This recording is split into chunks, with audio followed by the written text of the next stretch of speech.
Chhattisgarh learning recovery कार्यक्रम 2022-23 के अंतर्गत एंडलाइन आकलन। नमस्कार दोस्तों, मैं कांति नागे। आज का वीडियो इसमें हम विज्ञान और सामाजिक विज्ञान के दोनों प्रश्नों को लिए हैं। सबसे पहला प्रश्न है, बल वस्तुओं को फिसलने से रोकता है। घर्षण बल। बल्ब खालिस्तान की सहायता से जलता है, विद्युत की सहायता से। पौधे का खालिस्तान भाग भूमि के नीचे होता है, तो ये है जड़। मछली के शरीर के अंग तैरने में सहायक है। कौन है? पंख और पूंछ। जल वाष्प पदार्थ की कौन सी अवस्था है? ये गैसीय अवस्था है।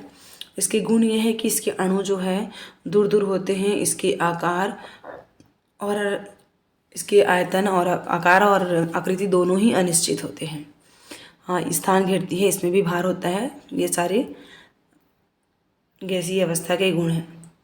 लकड़ी को पदार्थ की ठोस अवस्था क्यों कहा गया है? क्योंकि उसके निश्चित आकार होता है और आकृति भी होती है, तथा इसके जो अणु हैं वो एक दूसरे से अंतराणुक बल के द्वारा जुड़े होते हैं।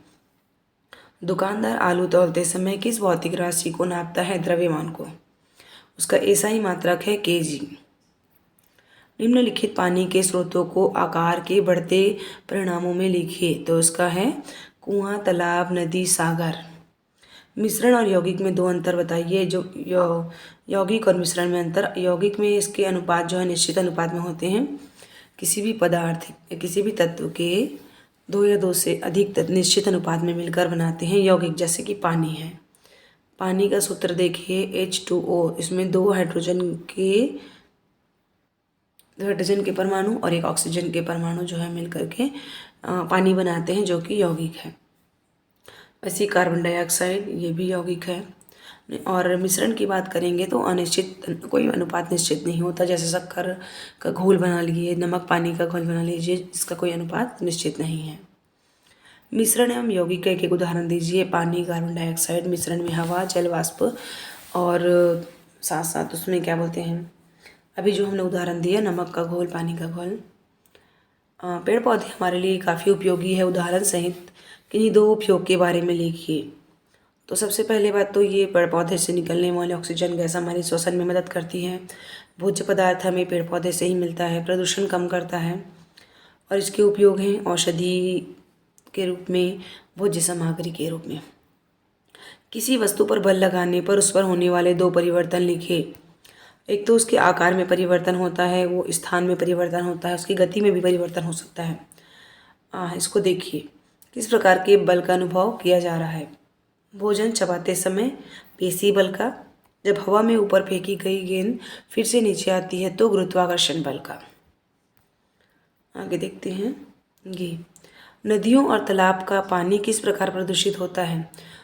हम लोग जब यूज़ करते हैं गाँवों में भैंस बैल को धोने के लिए, कपड़े धोने के लिए, तो उस समय भी नदी और तालाब का पानी खराब होता है। साथ ही फैक्ट्री से निकलने वाले गंदे जल से। पानी बचाने के दो उपाय: तालाब और कुआं बनाना, ज़्यादा से ज़्यादा सही उपयोग करना, और जल संग्रहण जो स्रोत है उसको बनाना। आगे देखते हैं। ये देखिए, इसमें घूमता हुआ लट्टू, ये घूर्णन गति है क्योंकि अपने अक्ष पे भी घूमता है। धनुष से छूटा हुआ बाण, सरल रेखीय गति। झूले पर झूलता हुआ बच्चा की जो उसकी गति है दोलन गति है। और चक्र दोले से बैठा हुआ बच्चा, ये जो है ये गलत है। ये है वृत्तीय गति, एक वृत्त पे गति करता है। ये इसका है वृत्तीय गति। आगे देखते हैं। बाह्य दल और पुंकेसर को दर्शाते हुए पुष्प का चित्र। तो बाहर में जो रहता है ग्रीन टाइप का वो होता है बाह्य दल। उसके बाद में अंदर वाली जो होती है दल कहलाती है, और अंदर में उसका होता है पुंकेसर। उत्सर्जन क्रिया किसे कहते हैं?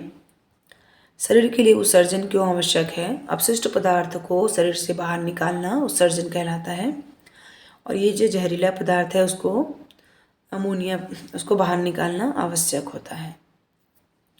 जंतुओं के 3 उत्सर्जी पदार्थ बताइए। यूरिया, मलमूत्र, पसीना, और ये सब क्या है? उत्सर्जी पदार्थ है। और आगे देखते हैं। पौधे के किसी एक उत्सर्जी पदार्थ का नाम लिखिए। ये है कैल्शियम ऑक्जेलेट, गोंद, ग्रेनाइट, ग्रेफाइट बोलते हैं वो, ये सारे उत्सर्जी पदार्थ हैं। प्रकाश के परावर्तन के नियम लिखिए। इसका है प्रकाश के परावर्तन के नियम में ये आपतन कोण परावर्तन कोण बराबर होते हैं। आपतन कोण परावर्तन कोण अभिलंब आपतन बिंदु तीनों एक ही तल में होते हैं। ये इसके दो नियम हो गए। पार्श्व परावर्तन किसको कहते हैं?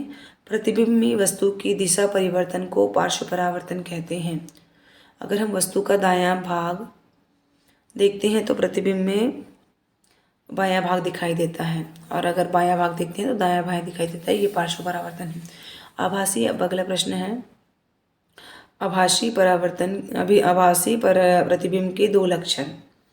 तो ये है कि इसको पर्दे पर प्राप्त नहीं किया जा सकता। दूसरा ये है कि दर्पण में दूर से आती हुई दिखाई देती है।